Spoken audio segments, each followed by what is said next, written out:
Bienvenidos nuevamente a Covadonga Medios en esta página de Pulso Sur, su programa Nuevo Rumbo de México. En nombre de Ramón Aguilar y de Normando Medina, yo soy Francisco Rosado May. En este día vamos a hablar sobre una de las cosas que tenemos muy presente en nuestro estado por la situación del turismo, la llegada del sargazo en las costas. Y hoy nos acompañan, tenemos el enorme gusto de que nos acompañen dos investigadoras del Ecosur que están haciendo trabajos académicos y proyectos relacionados con esta situación del sargazo. Tenemos a la doctora Neidy Ketz Navarro. Ella es ecóloga marina con especialidad en algas y corales. Ella es originaria de Yucatán y es doctora en ciencias en ecología y desarrollo sustentable por parte del Ecosur. Tenemos también a la doctora Laura Carrillo.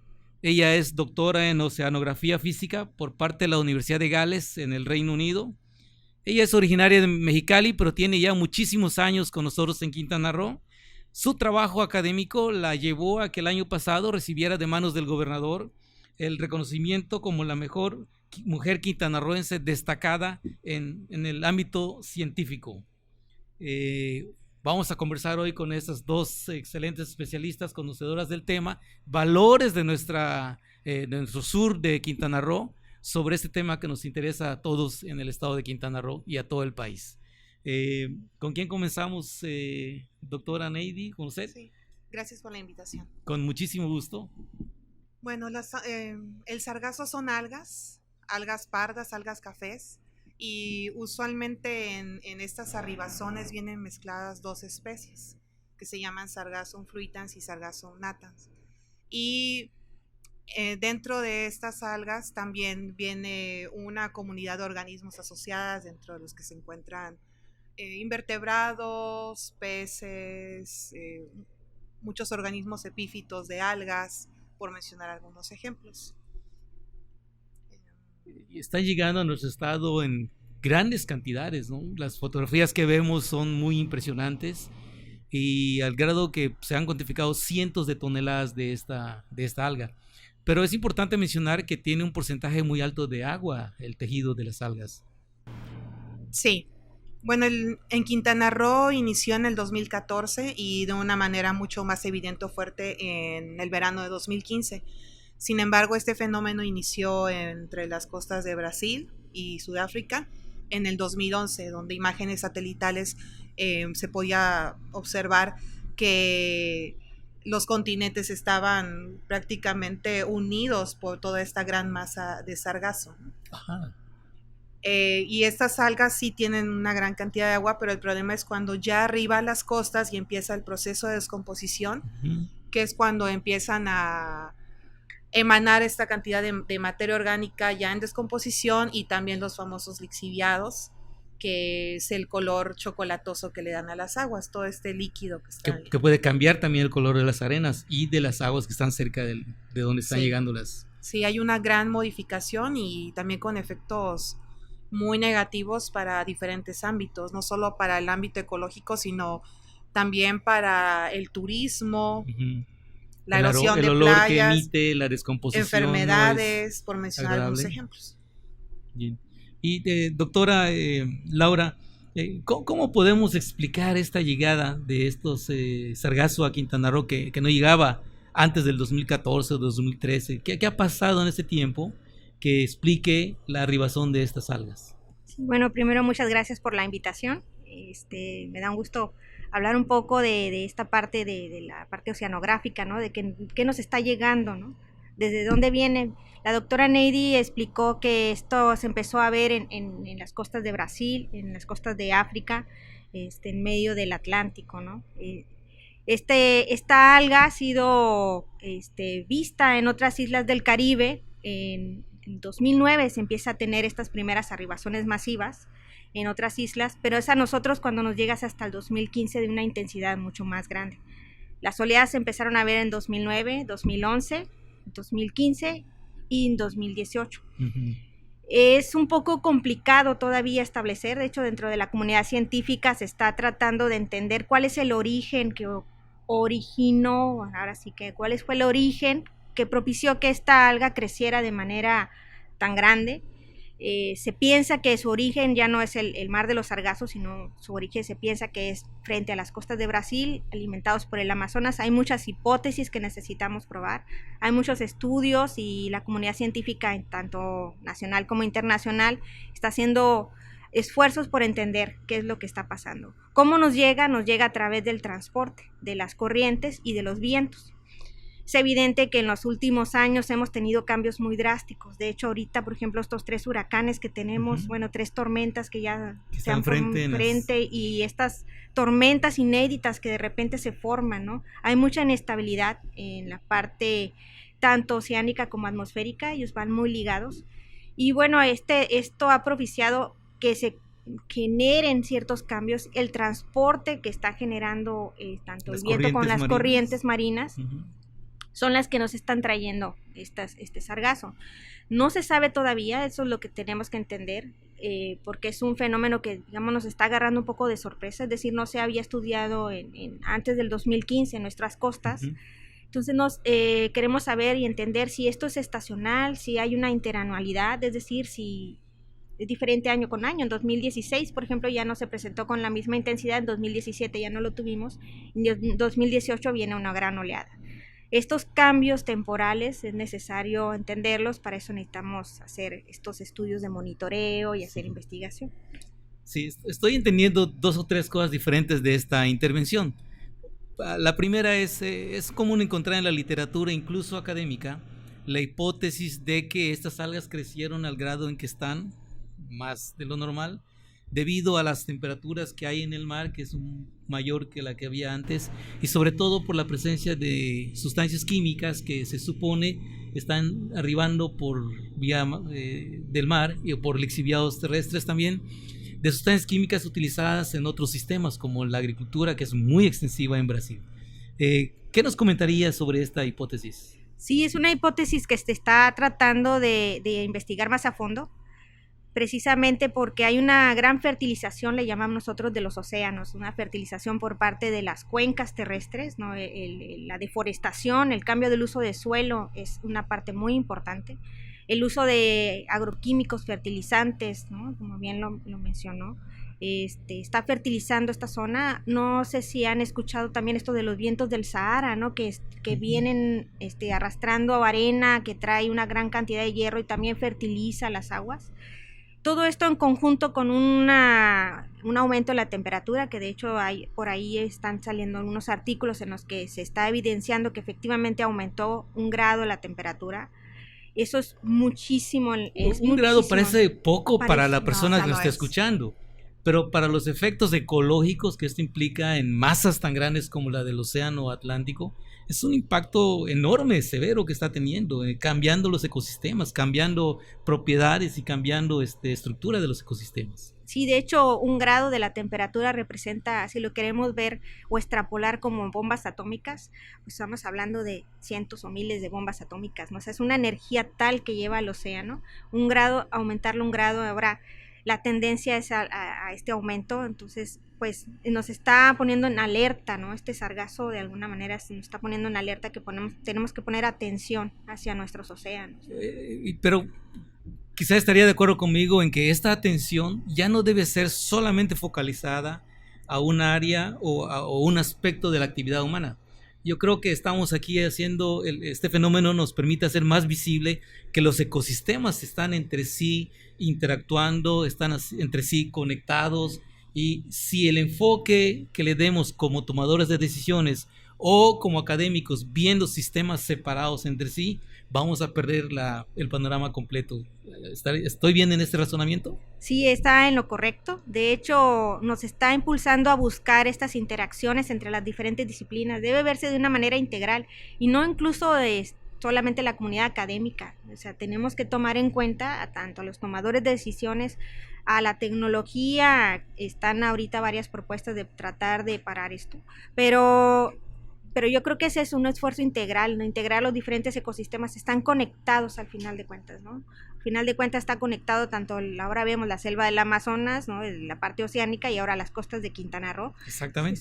Es una conexión. Exactamente. ¿No? Estamos en un mundo globalizado. Exactamente. Sí, y no solamente las disciplinas, sino también un esfuerzo internacional, ¿no? No es una problemática local, debe ser una suma de esfuerzos donde se pueda combatir un gran problema, porque estas algas son algas oportunistas que proliferan muy rápido en altas temperaturas, pero también con poca cantidad de nutrientes lo que le llegue.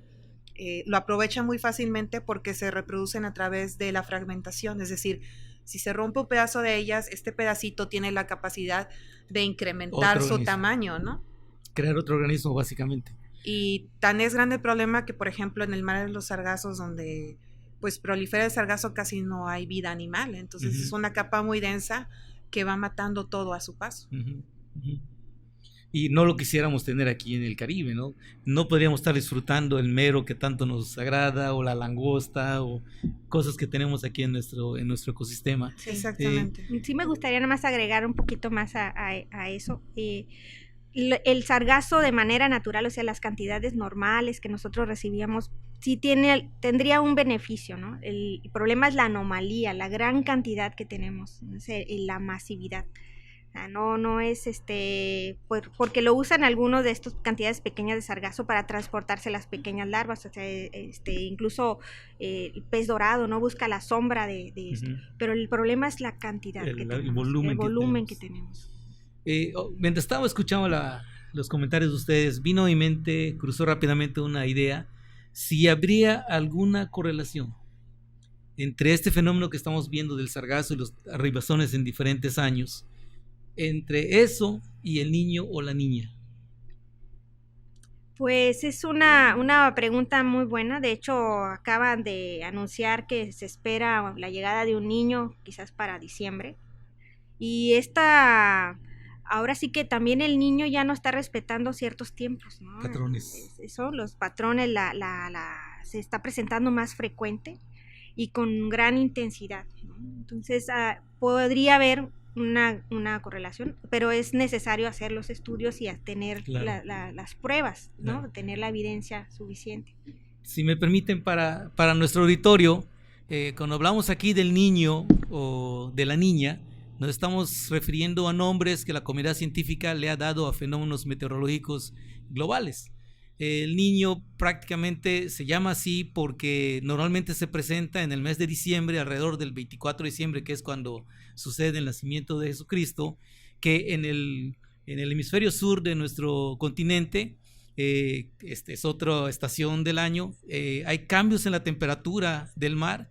Y originalmente se estimaba que al subir 1 grado centígrado, nada más por 1 grado centígrado en la franja del Ecuador, la temperatura media subiendo 1 grado centígrado, se desencadenaba a nivel global muchos fenómenos que implicaban sequías en un lugar, lluvias en otro lugar, y a eso se le conoció como el Niño.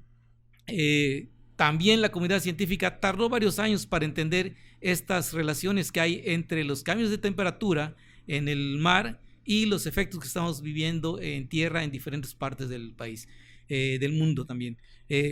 Cuando el fenómeno es inverso, es decir, cuando baja la temperatura a 1 grado, se produce la niña. Eso es básicamente lo que podemos explicar con respecto al niño y la niña. ¿Más o menos estoy en lo correcto, doctora? Sí, así es un fenómeno que se le conoce, de manera global. Bien lo dijo, se presenta en estos tiempos de Navidades en las costas de Perú, que es una de las zonas de pesquerías importantes. En esa zona se caracteriza por tener aguas frías, sí, ricas en nutrientes, pero cuando ocurre un fenómeno del Niño, estas aguas son anómalamente calientes, entonces la pesquería se cae, y le llamaban el fenómeno del Niño precisamente por el Niño Jesús. Y se dice que hay una telecomunicación, una teleconexión, ¿no? Es un fenómeno de escala global, y efectivamente está el niño, pero también tiene su contraparte, que es la niña, que es lo opuesto, aguas excesivamente frías. Y bueno, tenemos los efectos contrarios, ¿no? En los sitios donde llueve demasiado, en los sitios donde hay sequía demasiada, y en el efecto con el niño es lo contrario que mencionaba, ¿no? Lugares donde se esperan lluvias hay sequías, en lugares donde hay sequía hay lluvias tremendas, y pues es ahora sí que un ajuste que hace la Tierra para poder compensar toda esa energía que tiene. Y esa energía en la superficie del agua, del mar, al bajar o al subir su temperatura media, pues provoca cambios en las moléculas del agua, y estas a su vez se van convirtiendo en las corrientes marinas, que a su vez tienen un efecto en el ciclo del agua, que a su vez tiene que ver con las precipitaciones o la falta de precipitaciones en los diferentes puntos del planeta Tierra. Es decir, es un fenómeno global. Y estos cambios de temperatura son el resultado de actividades antropogénicas principalmente, por lo menos en los últimos años, aunque ha estado sucediendo antes de la revolución industrial, por ejemplo. El periodo en que estos fenómenos se llevaban a cabo era mucho más separado de lo que son ahora, y además son más fuertes actualmente. ¿Alguna opinión, doctora? Pues sí, incluso los arrecifes están degradando a una tasa alarmante en las últimas décadas, ¿no? A partir de los 70s, 80s, y donde incluso las poblaciones de los corales se han visto mermadas hasta en un 80%. Y dentro de los arrecifes coralinos más degradados, los del Caribe, incluyendo los de México, están dentro de los más afectados, ¿no? Se ha cambiado toda la dinámica, ¿no? Hay especies que han desaparecido, o que más bien han bajado su población, y eso ha afectado la dinámica, ¿no? Este fenómeno del arribo de sargazo lo que está haciendo es crear una gran cantidad de nutrientes en el ambiente, cuando los arrecifes tienen muy pocos nutrientes, y genera gran competencia, por eso son tan dinámicos. Pero ahora, con tantos nutrientes, cambia como la oportunidad de que algunos organismos que no eran tan abundantes ahora lo sean, y se van desplazando a especies incluso locales, ¿no? Digo, ya teníamos el problema del pez león, el pez diablo, la disminución de las poblaciones del caracol rosado, el blanqueamiento del coral, blanqueamientos, y ahora se suma el efecto de sargazo, ¿no? Pues creo que entre líneas lo que estamos aquí hablando también tiene que ver con la forma en cómo las autoridades que toman decisión están entendiendo, están percibiendo esta problemática. Y lamentablemente a mí me parece, salvo la mejor opinión de ustedes dos, la cantidad de información que está disponible para que los tomadores de decisiones tengan mejores herramientas para su trabajo, lamentablemente no están disponibles. Hace falta más trabajo de investigación que hacer. Hay algunas preguntas muy básicas que todavía no tenemos respuestas, o elementos sólidos para dar esas respuestas, y como que nos atrasamos un poquito, yo creo, en el estado. Desde los primeros años en que tuvimos las arribazones del alga, ya debimos haber previsto alguna situación y canalizado recursos para las investigaciones y también para la formación de recursos humanos, que ahora son totalmente necesarios para esta situación. Sí. Los tomadores de decisiones ahorita están en una disyuntiva, el problema está ahí. No tengo idea de cuántos kilómetros de playa están ahorita afectados, son muchos. No tengo idea del volumen de sargazo que está llegando, son cientos de toneladas que está llegando. Y por lo tanto no tenemos idea de cuál será el impacto presente y futuro en el turismo, que es una actividad económica muy importante para Quintana Roo y para el país. Por lo tanto, aún con esa condición, a mí me parece que todavía estamos a tiempo para entender y atender el problema que tenemos enfrente. Y ahí la opinión de expertos, de conocedores del tema, de estudiosos del tema, sería muy, muy importante. Serían tan amables ambas de compartir su visión, sus recomendaciones que harían. Por ejemplo, ¿qué proyectos serían importantes ahorita de llevar a cabo? ¿Algunas recomendaciones que quisieran hacer, por favor? Bueno, los estudios que se deberían llevar a cabo, desde mi opinión, deben ser multidisciplinarios. Deben tomar en cuenta la parte económica, la parte biológica, la parte física, oceanográfica.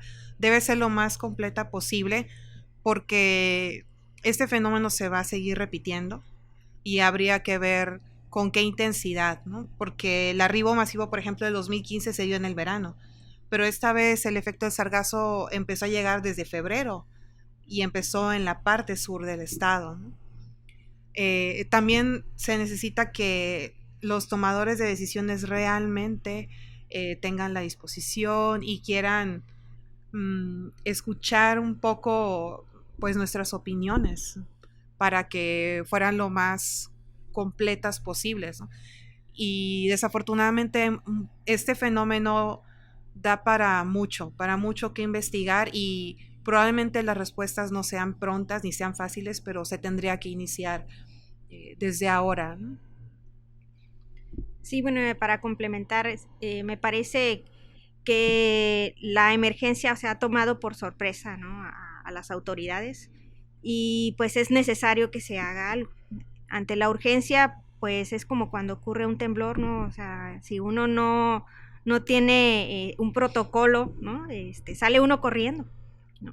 Sale uno corriendo ante esa emergencia, ¿no? Yo creo que ante un huracán ya sabemos también qué hacer.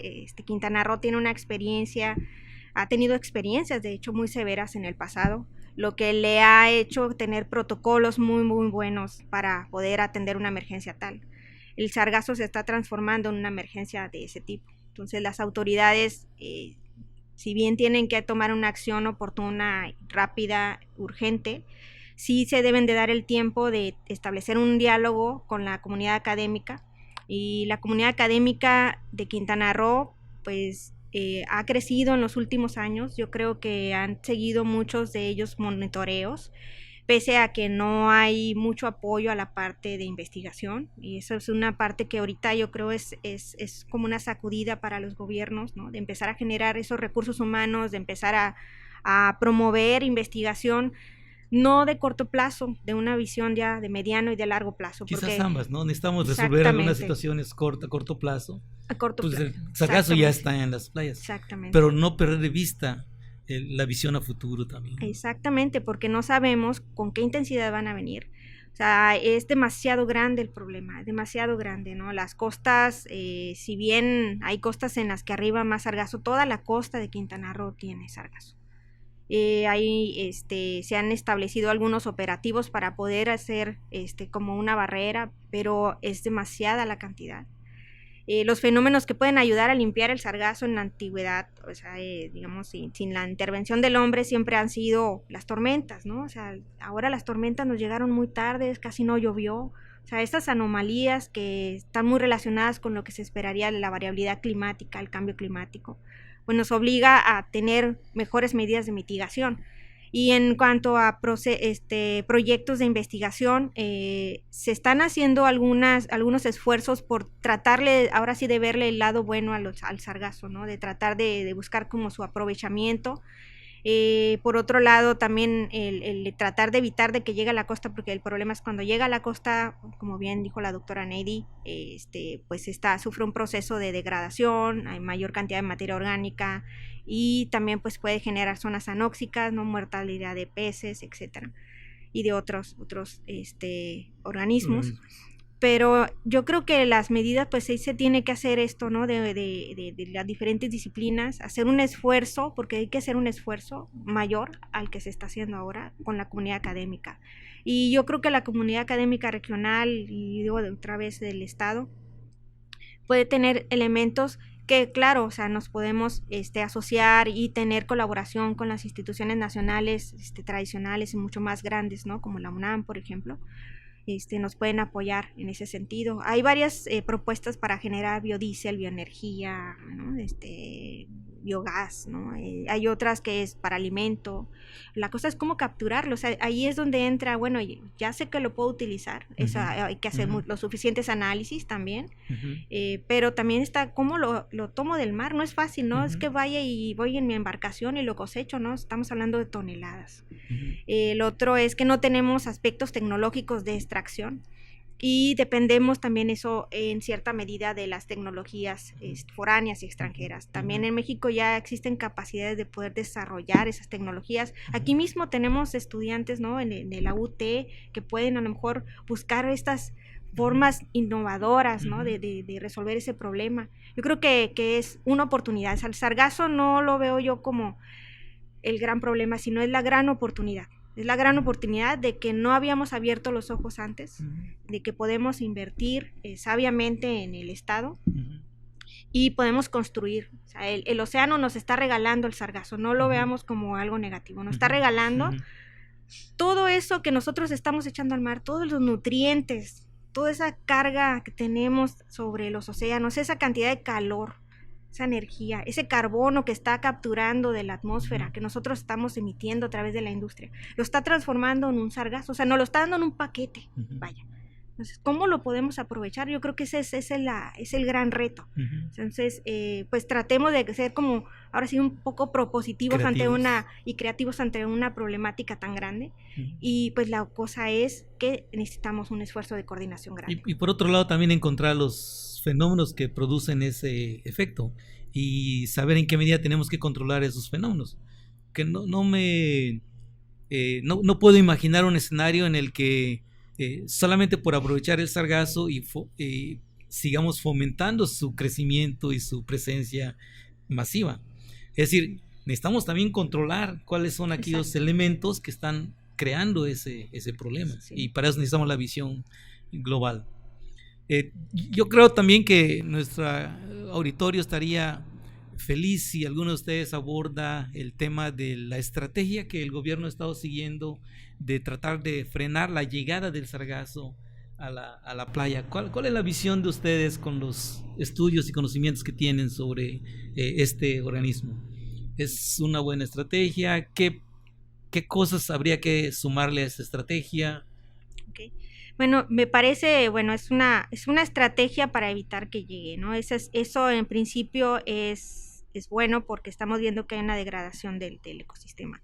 El problema es que tenemos un estado que tiene un litoral bastante grande, ¿no? Entonces no se está tratando de evitar que llegue a la zona hotelera porque ahorita pues lo que queremos proteger es la industria turística, pero están los ecosistemas que están siendo también afectados. El sur del estado, por ejemplo, hay muy poco que se esté escuchando, que se esté también tratando de hacer. Entonces, en ese sentido, sí hace falta un poquito repensar qué es lo que se necesita hacer, si las barreras van a ser suficientes. Lo que hace falta, como había bien dicho antes, era hacer un poco más, cuando decimos investigación, ¿no? Luego no les gusta mucho a los tomadores de decisión que los científicos dicen que luego nos alargamos y decimos, pero la verdad es que la problemática es demasiado grande. Entonces, se está haciendo unas propuestas de hacer monitoreos de observación, es decir, tener monitoreos de primer nivel, con sistemas de observación, no nada más satelital, sino también oceanográfico. Ya hay tecnologías que nos permiten hacer eso, como por ejemplo a través de radares que se pueden colocar en la costa para seguir la circulación. Se pueden generar protocolos como bien decía también, de lo de los huracanes, ¿no? Algo sargazo. Y se pueden hacer pronósticos a nivel más fino de lo que existen ahorita, que es lo que está haciendo Estados Unidos, ¿no? Entonces yo creo que podríamos ir sumando toda esa tecnología, información y conocimiento al monitoreo real de toda la costa para poder también ser más estratégicos en dónde. Y se está tratando de hacer ese desvío, pero pues ese sargazo hay unos estudios de una colega en la UNAM Puerto Morelos que dice que puede doblar su tamaño en 18 días en el agua. Entonces estamos hablando de que si esto viene viajando y tiene la cantidad de nutrientes y luz, pues nos está llegando a grandes masas. Entonces es impresionante, es muy grande. Bueno, este dato es importante de ponerlo en contexto. Por ejemplo, nosotros tenemos la bahía de Chetumal que recibe toda la afluencia del río Hondo.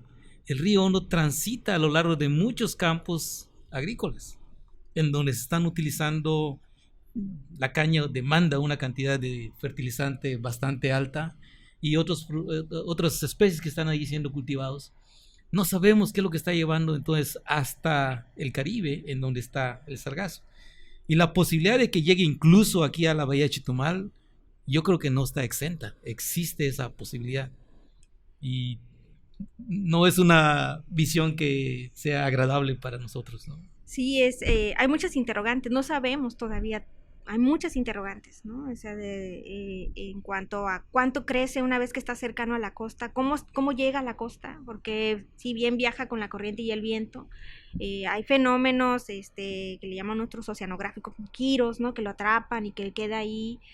Un giro, por ejemplo, al sur de Cozumel, se ha detectado a través de varios estudios que están en algunas publicaciones que hemos presentado, y se ve como ya ahora en algunos análisis de imágenes se ve como que el sargazo es atrapado por esos giros, entonces están girando ahí, están alimentándose y va creciendo, entonces eso es algo que es, digamos, es novedoso. Ahora, la aportación de las descargas de los nutrientes por parte de la península de Yucatán, en el caso de Quintana Roo, las aguas subterráneas. Hay también en estudios de masas de agua para las aguas del mesoamericano, en el caso del Caribe mexicano, la descarga es tal de agua subterránea, como si tuviéramos un río. Entonces se ve la influencia de esa masa de agua cambiada en la superficie por el efecto de las descargas de agua subterránea. Entonces, si a eso le sumamos que tienen una cantidad de nutrientes, estamos también que ahí. Seguramente lo tienes. El suelo es tan permeable que se le exhibe muy fácilmente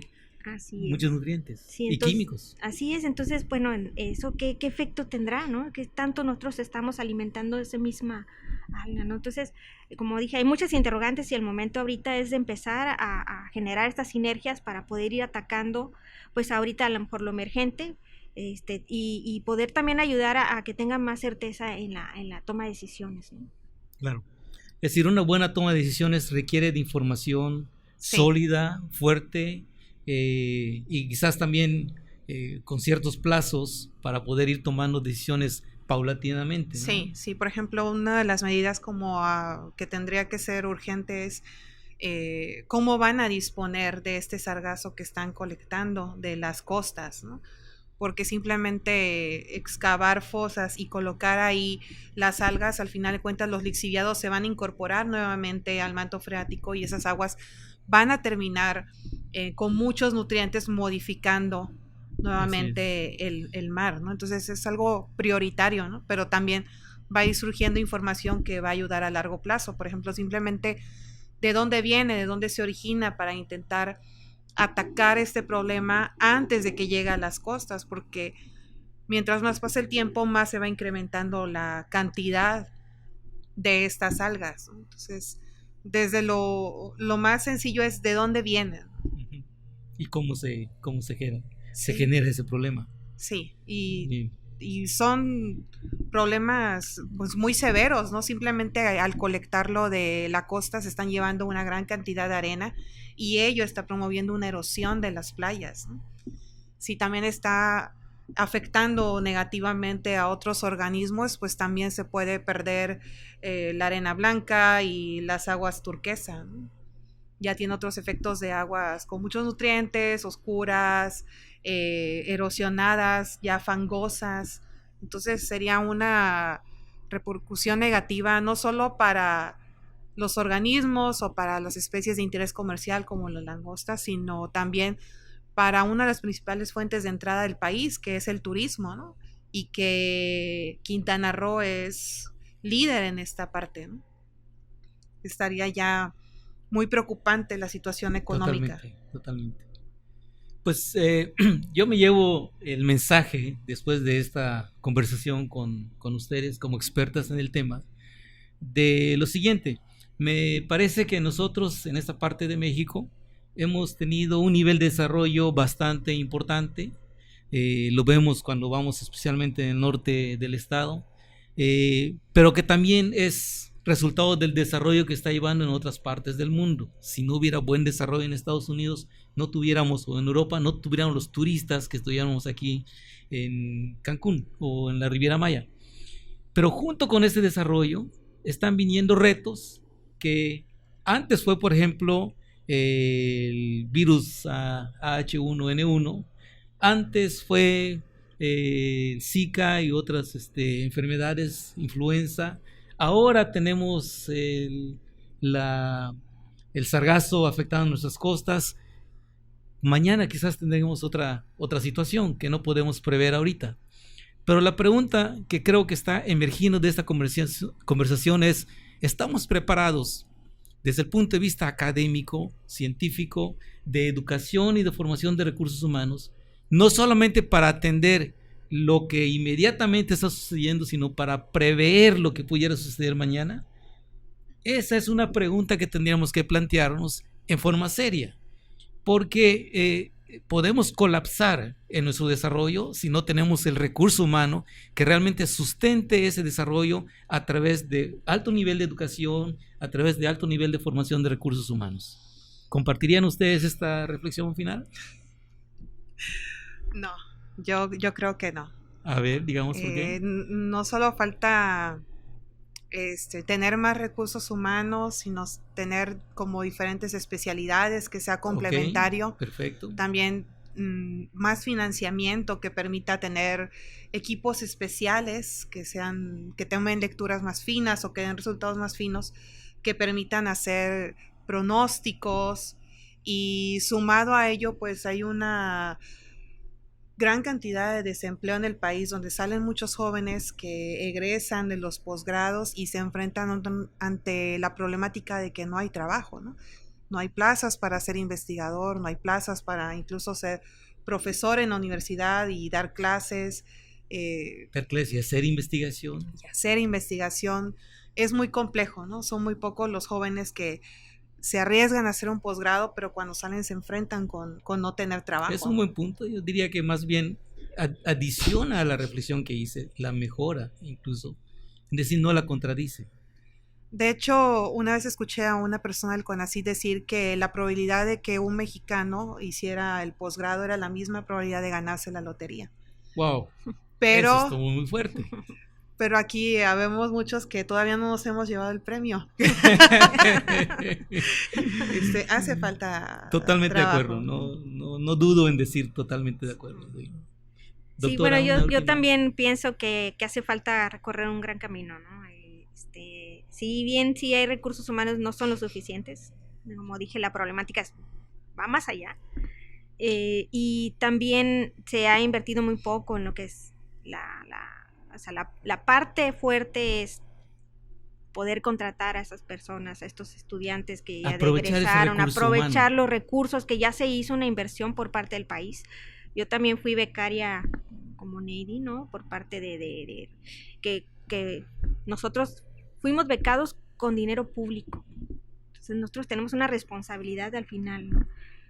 Afortunadamente yo encontré trabajo aquí en Quintana Roo, ¿no? De hecho, pues soy de Mexicali, ¿no? Entonces me ofrecieron en Quintana Roo y yo dije, bueno, pero yo soy de Baja California. Cuando vine aquí me encantó y la oportunidad se me dio, pero esas oportunidades ya son cada vez mucho menos, ¿no? Entonces ahora los jóvenes se enfrentan a que no hay donde y por otro lado también vemos que los recursos que se dan a la investigación son muy escasos. Gran parte de los recursos que se hacen en las propuestas de investigación se va en la contratación de personal para estos jóvenes investigadores. Por eso las propuestas a veces suenan muy, muy grandes, pero realmente queda muy poco, ¿no? Entre comprar infraestructura, entre estar dando becas, entre pagar a personal para poder atacar la problemática. Necesita invertir, el Estado necesita invertir, ver que realmente es una inversión. No lo vea como un gasto. No es un gasto, es una inversión. Es una inversión que le va a resolver problemas. Entonces yo creo que ahí la reflexión para mí es sí podemos dar algunas herramientas, pero son herramientas limitadas. Necesitamos construir con una visión de más largo plazo. Y entonces sí podríamos tener las mejores herramientas para hacer las predicciones. Ahora tenemos herramientas para hacer predicción, pero con lo que entendemos a la fecha. Entonces, de lo que estoy escuchando de esta reflexión final de ustedes es que sería bueno añadir también que hace falta construir un puente que conecte gobierno y tomadores de decisiones con la ciencia, con los científicos, ¿no? Porque a veces se siente como que uno con el otro no realmente habla el mismo idioma, y en vez de que haya clic en esta comunicación, simplemente se traslapan o se pasan entre sí y nos hace falta también construir puentes importantes que conecten estos procesos. Creo que con esto quisiera yo decir muchísimas gracias a ambas por compartir sus conocimientos, su tiempo, su experiencia en este tema tan importante para el Estado, y esperamos que nos acompañe nuevamente en una próxima edición de este su programa.